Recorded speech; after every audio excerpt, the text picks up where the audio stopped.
I've been staring at this blank writing document for what feels like hours, trying to figure out how to start this review. You see, over the years, I've played many games that boast Hotline Miami inspirations, but in the end, fail to really capture the marriage between high violence gameplay and the best soundtrack you've ever heard. Well, developer Don Yasukuru actually managed to take this core foundation and fully make it their own with their game, Sonokuni. What I didn't expect was for them to double down on a narrative rooted in culture and the desire to hold on to the one thing that can't really be explained, your soul. So let's get into the review.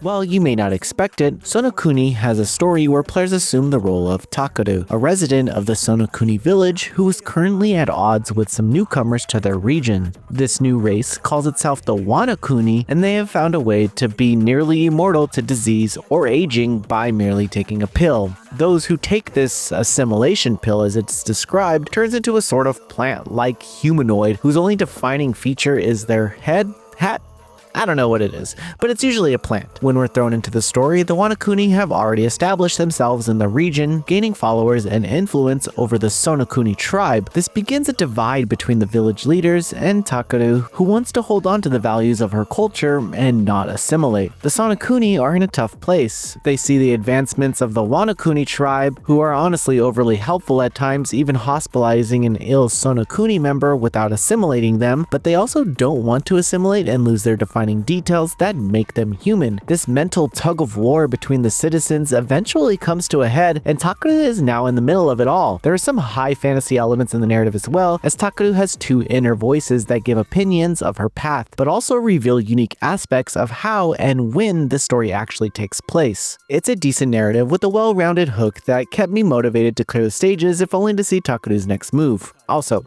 I need to mention something. Takaru has a secret. There's currently a serial killer on the loose killing Wanakuni villagers, and yeah, it's her. She really doesn't want to assimilate and doesn't even like talking to these people, but her village leaders want to work with them, which causes a few arguments. Anyway, the gameplay has you travel across insanely designed stages, kill Wanakuni members, and then sometimes take down a boss. Further, the game is played from an over-the-top perspective of Takaru as players enter a room and are immediately attacked by various enemies within the space. Each enemy has a unique attack that requires you to either attack, guard, or get the hell out of the way. There's a nice variety of enemies, but when they put them all together in the later levels, the challenge turns from manageable to pure chaos. But this isn't a negative on the experience, as there are difficulty options, and you're given enough time to learn enemy telegraphs and ways to avoid death. But that doesn't stop this game from being challenging.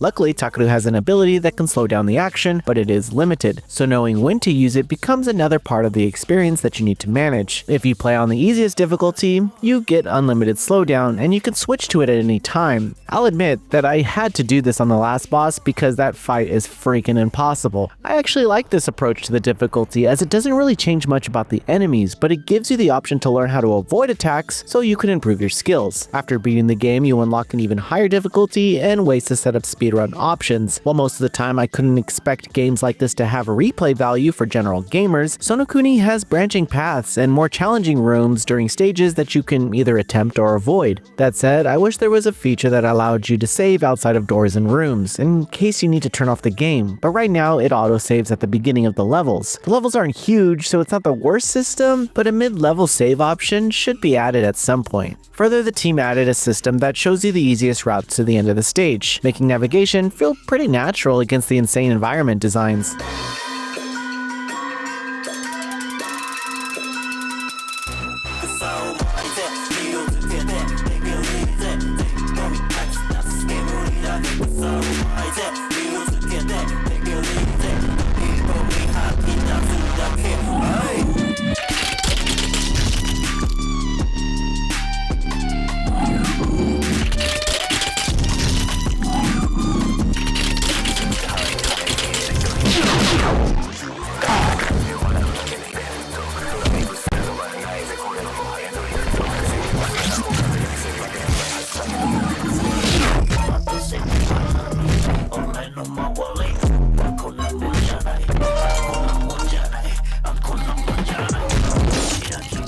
Sonokuni is one of those one-hit and you die games. Each room seems to be designed in a way that encourages players to find a rhythm with attacking, defending, and deflecting projectiles. Enemy moves can be easily read, but the speed at which things happen is almost frame by frame. Getting through the rooms takes practice, and although I was frustrated, the soundtrack was there to keep my heart rate up. I didn't mention this before, but the developer is also a group of Japanese rappers, and they showed up for this experience. The music gives off a creepy nuts kind of vibe who recently gained more fame from their Dan anime opener, but I found them to be way more experimental with their sound, relying on chants and creative hooks. Each track feels the experience and makes it feel like you're in an anime music video at times, especially when the action pairs perfectly with the beat. The entire experience is about 6 to 10 hours long, and it really left an impression on me. I loved honing my reaction skills to take on the high challenge that this game provides, and I found the unique setup of deflecting and guarding specific enemy attacks to be a nice feature. However, I would have liked it if my guarded attacks, which are the only way to avoid blue projectiles, could hurt enemies if they hit them. During my time playing, I just saw a few potentially cool setups that would have benefited from that feature. In terms of feedback for the devs, there are some optimization issues that need to be addressed. Too many times I experienced some slowdowns and runs, but it didn't happen consistently each time. So while I blame a few deaths on the random frame rate issues, attempting a room again takes seconds, and I was having too much fun to let something like that bug me.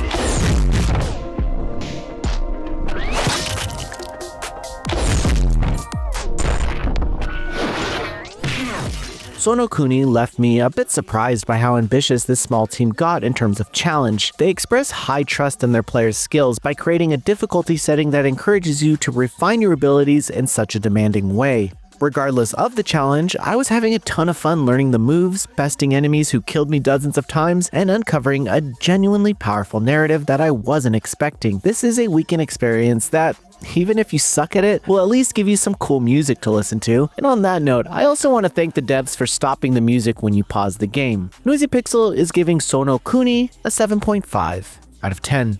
Thanks for watching. This video is brought to you by our supporters on Patreon. Noisy Pixel is run by a group of gamers providing independent gaming coverage through news, reviews, previews, and more. Check out our Patreon to help support our continued growth, and subscribe to keep up with all our future content.